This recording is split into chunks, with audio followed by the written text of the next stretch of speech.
नीरज, राजेश, राकेश, आकाश और अक्षय पसीने से लटपट होकर घर वापस लौट रहे हैं। गांव की हालत बहुत खराब है। इतनी गर्मी की वजह से खेती नहीं हो रही है। ऊपर से अब तो मजदूरी मिलना भी बंद हो गई है। अगर यही सब चलता रहा, हमें काम नहीं मिला तो हम उस साहूकार का कर्ज कैसे चुका पाएंगे? तुम सबको याद है ना, जब माँ बीमार पड़ी थी तब उनके इलाज के लिए हमें उस पत्थर दिल साहूकार से पैसे उधार लेने पड़े थे। आपने बिल्कुल सही कहा। मुझे भी आज कोई मजदूरी नहीं मिला। सब भगवान भरोसे है।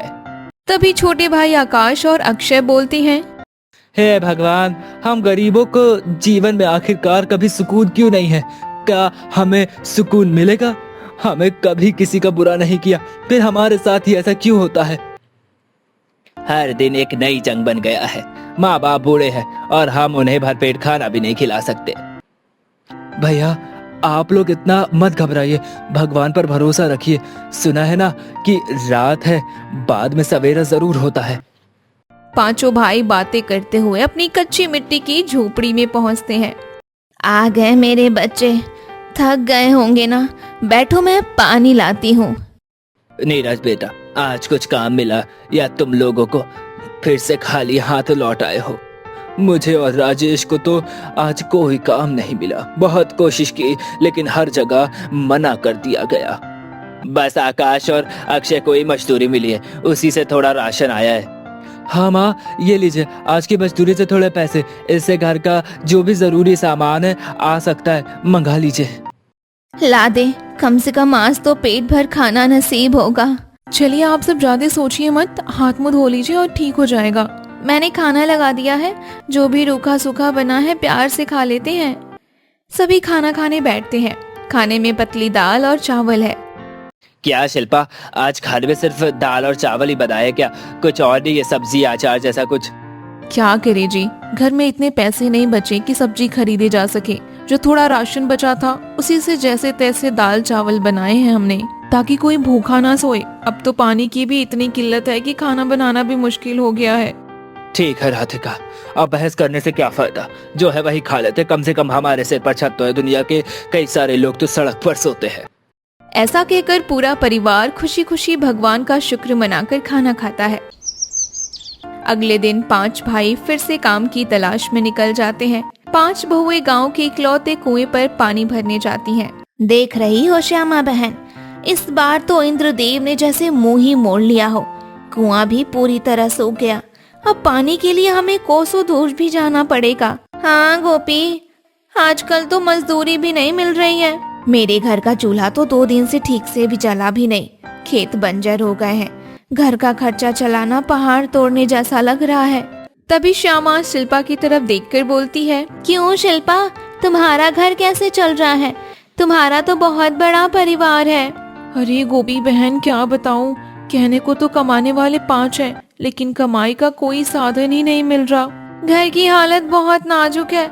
बस भगवान की दया से दाल रोटी चल रही है। कमाई के साधन तो खत्म ही हो गए गोपी काकी। पति लोग दिन भर भटकते हैं और शाम को मुट्ठी भर मजदूरी लेकर आते हैं। इस सूखे ने तो इंसान के साथ साथ जानवरों का भी जीना हराम कर दिया है। बहुएं जैसे तैसे कुएं से थोड़ा गंदा पानी भरकर घड़े लेकर घर लौट आती हैं। कुछ दिन ऐसे ही तंगी में गुजरते हैं। एक शाम साहूकार अपने 2 लठेतों के साथ दरवाजे पर आता है। ओ रमेश, कहाँ तो बक्कर बैठा है? बाहर निकल, बहुत दिन हो गए तुझे मोहलत देते देते। मेरा कर्जा लौटाने का कोई इरादा है कि नहीं? तभी घर के सभी सदस्य बाहर आते हैं। अरे साहूकार जी, आप तो जानते ही है ना कि गांव में सूखा पड़ा है। बेटों को काम नहीं मिल रहा। थोड़ा समय और दे दीजिए, हम पाई पाई चुकता कर देंगे। समय तो मैंने तुम लोगों को इतना दे दिया कि मेरा सब्र खत्म हो गया है। मुझे तेरी गरीबी से कोई लेना देना नहीं है। मुझे मेरे पैसे चाहिए। साहूकार जी ऐसा मत कहिए। चुप। अगर कल शाम तक मुझे मेरे पैसे नहीं मिले तो ये घर खाली कर देना। मैं इस जमीन को बेचकर अपना कर्ज वसूल लूंगा। साहूकार जी, ऐसा अनर्थ मत करिए। इस तपती गर्मी में हम अपने बूढ़े माँ बाप और पत्नियों को लेकर कहाँ जाएंगे? साहूकार जी, हमारे पास इसके अलावा कोई और ठिकाना नहीं है। जहाँ जाना है जाओ, ये सोचना मेरा काम नहीं है। तुम मरो या कहीं भी जाओ, मुझे फर्क नहीं पड़ता।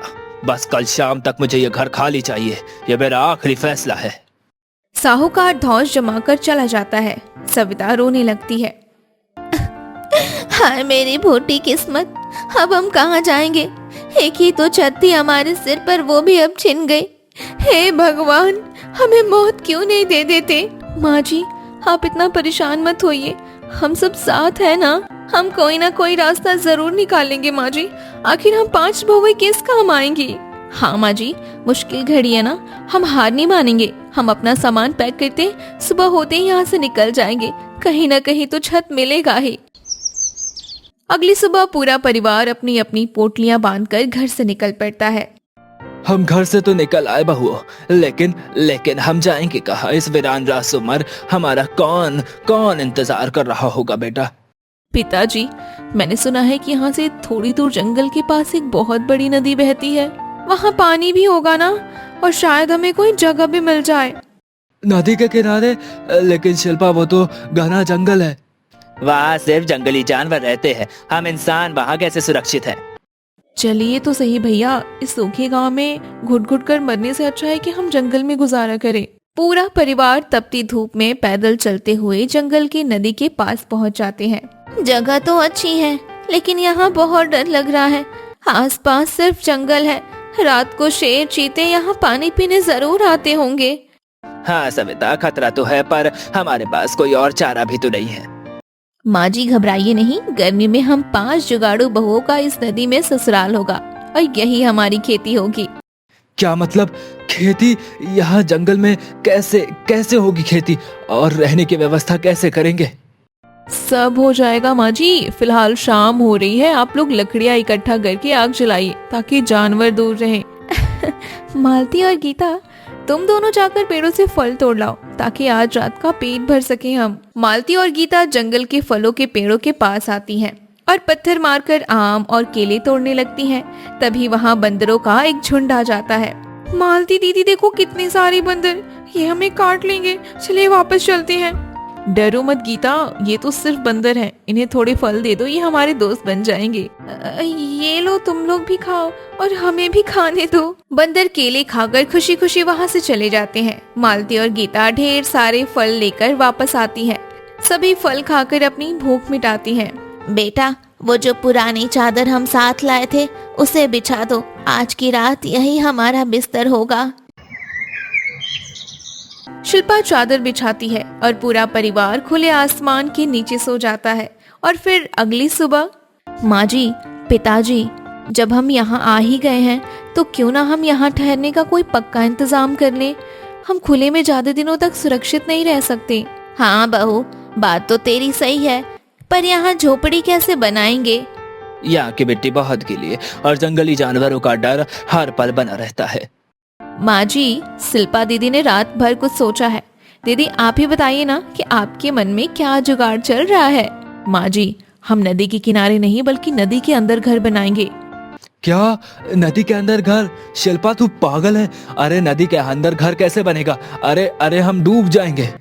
अरे नहीं नीरज जी, मैं डूबने की बात नहीं कर रही। मैंने सुना है कि बड़े शहरों और विदेशों में लोग नाव पर घर बना के रहते हैं। हम यहाँ पास के बांस और लकड़ियों का इस्तेमाल करके एक बड़ी नाव बनाएंगे। नाव पानी के ऊपर तैरेगी, तो हमें ना तो गीली मिट्टी की चिंता होगी और ना ही जमीन पर चलने वाले जानवरों का डर होगा। नाव में घर? सुनने में तो बहुत अजीब लग रहा है, पर क्या ये मुमकिन है? क्यों नहीं मुमकिन है। हम 5 बहुएं और आप 5 भाई मिलकर कोशिश करेंगे तो सब हो जाएगा। हाँ, हम बांस की मजबूत लकड़ियाँ काटेंगे और उन्हें लताओं की रस्सियों से बांधकर एक बड़ा आधार बनाएंगे। 5 भाई जंगल में मजबूत बांस और लकड़ियाँ काट कर लाते हैं। बहुएं लताओं और सूखी घास से मजबूत रस्सियाँ तैयार करती हैं। हमने सारी चीज इकट्ठा करनी है और एक अच्छी सी नाव बनानी है हमें। पूरा दिन मेहनत करने के बाद 5 जुगाड़ू बहुएं एक बहुत बड़ा और मजबूत फ्लोटिंग प्लेटफॉर्म तैयार कर लेती हैं। अब बस इसके ऊपर लकड़ियाँ और घास फूस की छोटी छोटी कोठरियाँ बनानी है। 5 जुगाड़ू बहुएं शाम तक एक नाव का घर बनाकर तैयार कर लेती हैं। वाह भाई वाह, मैंने अपनी पूरी जिंदगी में ऐसा घर नहीं देखा। ये तो वाकई कमाल का जुगाड़ है। लेकिन दीदी, अगर रात को तेज बहाव आया और ये नाव बह गई तो हम तो सोते सोते कहीं दूर निकल जाएंगे। इसका भी इंतजाम कर लिया मैंने। हमने मजबूत लताओं की लंबी रस्सी बनाई है। हम इस नाव को किनारे पर खड़े उस विशाल बरगद के पेड़ से मजबूती से बांध देंगे। ये नाव हिलेगी जरूर पर बहेगी नहीं। बहुएं नाव को पेड़ से बांध देती हैं और एक ऊंचे पत्थर मिट्टी का चूल्हा बनाकर एक छोटी सी रसोई भी तैयार कर लेती हैं। घर तो बन गया बच्चों, पर आखिर हम कब तक जंगली फल खाकर जिंदा रहेंगे? अनाज और सब्जियों के बिना शरीर में जान नहीं रहेगी। माँ जी, अब असली जुगाड़ शुरू होगा। हम पांचों किसान की बेटियां हैं और खेती करना हमारे खून में मिला है। हम यहाँ नदी के किनारे सब्जियों की खेती करेंगे। नदी का पानी पास ही है तो सिंचाई की भी कोई समस्या नहीं होगी। खेती के लिए बीज कहाँ से आएंगे शिल्पा? हमारे पास तो एक ढेला भी नहीं बचा है, क्या करें? भैया, मेरे पास मजदूरी के थोड़े पैसे बचे थे, मैंने संभाल कर रखे थे। मैं अभी पास के गांव के बाजार जाता हूँ और वहां से कुछ जरूरी बीज और खाद खरीद कर लेकर आता हूँ। अक्षय बाजार जाता है और गोभी, बैगन, आलू, टमाटर और मिर्च के बीज खरीद कर लाता है। पांचों बहुएं नदी किनारे छोटी छोटी क्यारियां बनाती हैं और उनमें बीज बोती हैं। दीदी, मिट्टी तो अच्छी है पर हमें इसमें खाद भी डालनी होगी ताकि फसल जल्दी और अच्छी हो। सही कहा शोभना, अब हम रासायनिक खाद नहीं खरीद सकते, पर जंगल में सड़े गले पत्ते और जंगली जानवरों का गोबर बहुत है, हम उसी का इस्तेमाल कर लेते हैं। बहुएं जंगल में जाकर सड़े हुए पत्ते और गोबर इकट्ठा करती हैं और उन्हें खाद की तरह इस्तेमाल करती हैं। कुछ हफ्तों में नदी के किनारे हरियाली छा जाती है। मेरी बहुएं तो साक्षात अन्नपूर्णा है। इस बंजर दिखने वाली जगह को भी इन्होंने स्वर्ग बना दिया। माँ जी, आज हम अपनी उगाई हुई ताजी सब्जियों की कढ़ी और रोटियां बनाएंगे। आज तो दावत होगी। कई दिनों बाद परिवार भर पेट और ताज़ा खाना खाता है। अब सब्जियां इतनी ज्यादा होने लगी हैं कि उन्हें सिर्फ घर में इस्तेमाल करना मुमकिन नहीं है। हम इन सब्जियों को गांव में बेच सकते हैं। अगले दिन नीरज और राजेश ताजी सब्जियों की टोकरियां लेकर अपने गांव में पहुंचते हैं। अरे नीरज, तुम लोग तो गांव छोड़कर चले गए थे ना, और ये सब्जियां, इतनी ताजी और बढ़िया सब्जियां इस सूखे में कहां से लाए? गोपी काकी, ये हमारी बहुओं के जुगाड़ का नतीजा है। हम नदी के किनारे रह रहे हैं और वही हमने ये सब्जियां उगाई है। क्या बात कर रहे हो? नदी के किनारे तो घना जंगल है, तुम लोग वहाँ जिंदा कैसे हो? हम सिर्फ जिंदा नहीं है काकी, हमने वहाँ अपना चलता फिरता नाव घर भी बना लिया है। अगर यकीन ना आए तो किसी दिन आकर देख लेना। नीरज और राजेश की सारी सब्जियां हाथों हाथ बिक जाती हैं। शहर से आए लोग भी उनके ऑर्गेनिक सब्जियों की खुशबू से खींचे चले आते हैं। वे अच्छे खासे पैसे कमाकर लौटते हैं। शिल्पा, ये देखो, आज की कमाई बहुत अच्छी हुई है। लोगों ने हमारी सब्जियों की बहुत तारीफ की है। मैं शहर से कुछ और नए बीज भी लेकर आया हूँ। ये तो बहुत अच्छी खबर है जी, पर हमें अभी और आगे बढ़ना है। कुछ दिनों बाद वही गोपी और श्यामा कुछ गांव वालों के साथ नदी के किनारे पहुंचते हैं। वे दूर से ही देखते हैं कि नदी के किनारे हरियाली। ये देख गोपी बोली, हे भगवान, ये तो वाकई चमत्कार है। सूखे गांव में हम एक एक बूंद को तरस रहे हैं और यहाँ तो कैसे खुशहाली बरस रही है। आओ गोपी बहन, देखो हमारी बहुओं का ससुराल, अब हम यहीं रहते हैं। गांव वाले बहुओं का हुनर देखकर दंग रह जाते हैं। तुम लोग तो यहाँ खुशहाली से रह रहे हो, लेकिन गांव में हालत बहुत खराब है। साहूकार ने धीरे धीरे सबके खेत और घर हड़पना शुरू कर दिया है। गांव के लोग अब डरे हुए हैं और उन्हें कोई रास्ता नहीं सूझ रहा है। सविता बहन, साहूकार ने गांव वालों का जीना हराम कर दिया है। सूखा बढ़ता जा रहा है और वो सबको कर्ज के बदले गुलाम बना रहा है। हम सब बहुत बड़ी मुसीबत में हैं। आप लोग चिंता मत कीजिए, अगर हम यहाँ कर सकते हैं तो आप सब भी कर सकते हैं। गांव वाले वापस चले जाते हैं और वहीं दूसरी तरफ साहूकार को सारी बात पता चलती है। क्या? जिस रमेश परिवार को मैंने घर से निकाला था वो मजे में है और अच्छी कमाई कर रहा है। मैं कुछ उनका करना होगा, कुछ तो करना ही होगा, चाहे जो हो जाए। क्या? नदी के किनारे एक छोटा सा हरा भरा परिवार बस चुका है, लेकिन गांव में हालात बद से बदतर होते जा रहे हैं। सूखा इतना बढ़ गया है कि लोग एक एक रोटी को मोहताज हो रहे हैं। साहूकार ने गांव के आधे से ज्यादा लोगों के घरों पर कब्जा कर लिया है। एक सुबह गांव के मुखिया और किसान नदी किनारे पहुंचते हैं। उनके चेहरों पर लाचारी और भूख साफ झलक रही है। रमेश भाई, हम सब बहुत बड़ी मुसीबत में है। गांव में न पानी बचा है न खाना। साहूकार ने हमारे खेत हड़प लिए। सुनाई कि तुम्हारी बहुओं ने यहाँ कोई जादू कर दिया है। हमें भी जीने का कोई रास्ता दिखाओ। मुखिया जी, ये कोई जादू नहीं, मेहनत और सही जुगाड़ का नतीजा है। हम पांचों बहुएं आपको खेती करना सिखा सकती हैं। आप लोग हार मत मानिए। हाँ बाबा, आप लोग दिन भर यहाँ हमारे साथ मिलकर काम कीजिए। नदी में पानी की कोई कमी नहीं है। हम सब मिलकर यहाँ इतनी सब्जियाँ उगाएंगे कि पूरा गांव पेट भर के खा सकता है। बिल्कुल, आप लोग काम शुरू कीजिए। शाम को आप अपने घर जा सकते। जो फसल होगी हम उसमें से आपको सबको हिस्सा देंगे, सबको हिस्सा मिलेगा। गांव वाली बहुओं के साथ मिलकर काम करना शुरू करते हैं। देखते ही देखते नदी के किनारे की खेती और भी बड़े इलाके में फैल जाती है। अपनी जमीन और उपजाऊ बनने के लिए हम जंगल में ही खाद बनाएंगे।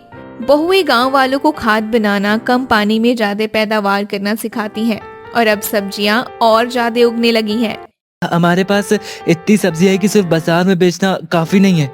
नीरज जी, अब हमारे पास इतनी सब्जियां हो गई हैं कि हम खुद शहर जाकर सब्जियां बेचने की जरूरत नहीं है। मैं अपनी एक सहेली से बात की थी जो शहर की एक बड़ी कंपनी में काम करती है। हम अपनी ये शुद्ध सब्जियां सीधे शहर एक्सपोर्ट कर सकते हैं। एक्सपोर्ट? यह तो बहुत बड़ी बात है।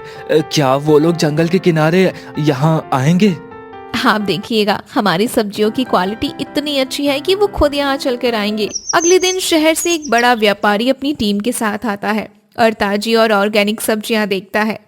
जी, हमें आपकी सब्जियां बहुत पसंद आई है। हम आपसे कॉन्ट्रैक्ट करना चाहते हैं। आपकी सारी सब्जियां हम ही खरीदेंगे। 5 जुगाड़ू बहुएं तुरंत उनके साथ एक बड़ा कॉन्ट्रैक्ट साइन करती हैं। गांव वालों की आमदनी बढ़ने लगती है और वो खबर साहूकार तक पहुंच जाती है। नहीं, ऐसा नहीं होने दे सकता मैं।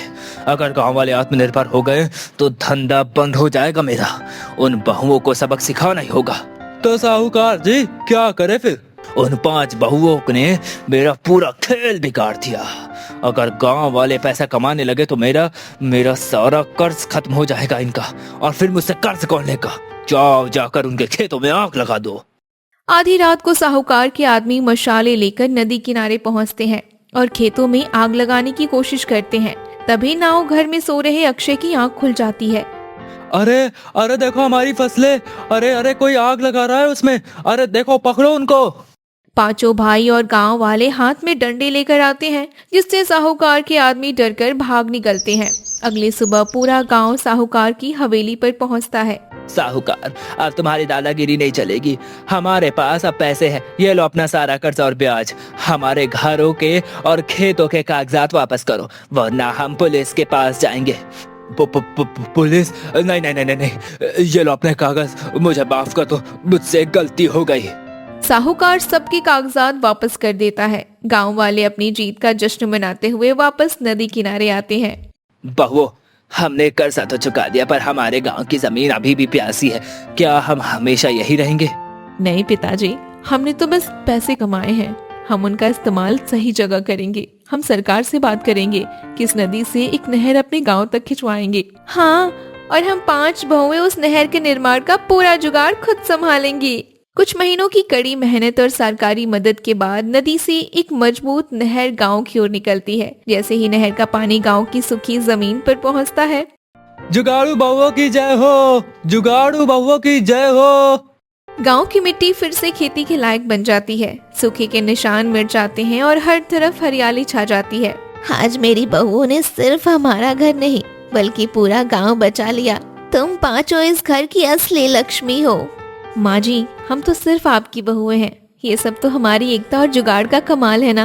अब हमारा गांव फिर से चहकेगा, ना कोई भूखा सोएगा और ना ही किसी को अपना घर छोड़ना पड़ेगा। हमारे जुगाड़ू बहू की वजह से आज पूरे गांव की किस्मत बदल गई। चलो भगवान, अपने मिट्टी के बने ससुराल में चलते हैं। माँ जी, अब हमारा छोटा सा घर अब छोटा नहीं रह जाएगा। हम अब उसकी मरम्मत करवाएंगे और एक अच्छा सा घर बनाएंगे।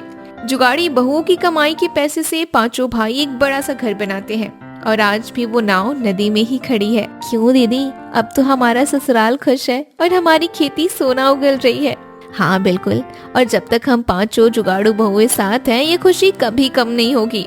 इसी तरह गर्मी में 5 जुगाड़ू बहुएं नदी किनारे अपना ससुराल और खेती बनाकर अपने ससुराल के साथ साथ पूरे गांव की किस्मत बदल देती हैं।